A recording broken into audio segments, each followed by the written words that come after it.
Yo, I think the Pelicans may revisit that Raptors trade. I've heard some interesting things. Shout out to my boy. You know what I'm saying? Heard some interesting things about what's going on with the Raptors. I wouldn't be shocked to see the Pelicans revisit that. You got Gary Trent Jr., you got OG Anunoby, you got Pascal Siakam. You got some guys out there who may be available, right? And I wouldn't be shocked to see the Pelicans revisit that. And hey, there's two ways to look at it, right? You can say, okay, OG has one less year on this contract.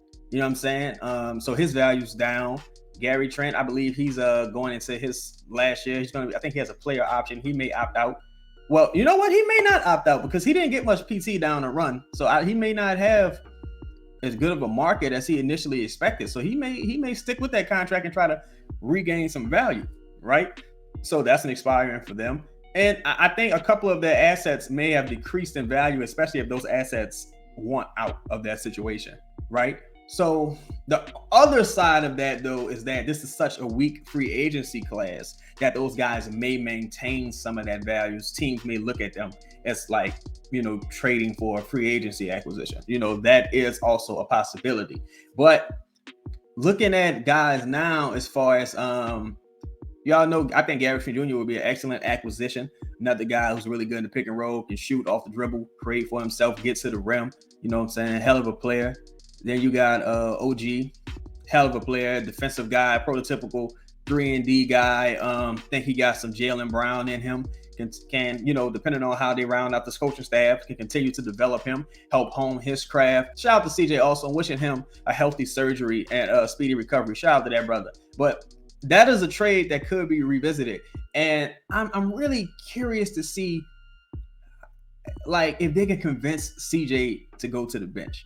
Because that is so critical at this point. If you can convince CJ to go to the bench, that would change a lot. That would help significantly because you got a guy who's possible dropping 40 any given night coming off the bench. Maybe everyone takes turns. Maybe it's I know OG may want to be a more focal part of the offense, but maybe you got guys taking turns initiating the offense. Herbs can initiate the offense. We know what Zion could do. We know what Brandon could do. You know what I'm saying? And that allows Trey to just run around like Klay Thompson, getting open shots, just breaking down the defense, doing his thing. But it's all relying upon CJ agreeing to go to the bench. And I have a really hard time seeing CJ doing that just because of what he went through this season. And pride and all that stuff. It would take.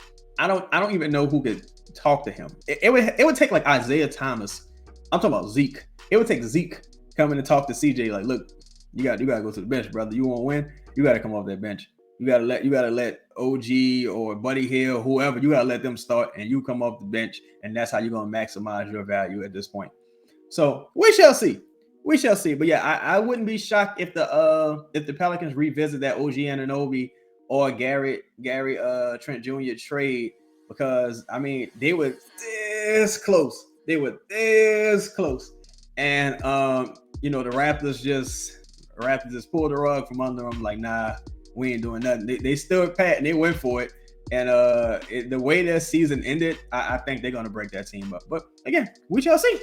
This podcast is sponsored by the Birdsall Law Firm, the official injury lawyers of Boot Krewe Media, located at 918 Porter Street by the Superdome. Give them a call at 504-523-5413 if you or someone you know has been involved in an accident, and be sure to mention we sent you. Birdsall Law Firm, the official injury lawyers of Boot Krewe Media.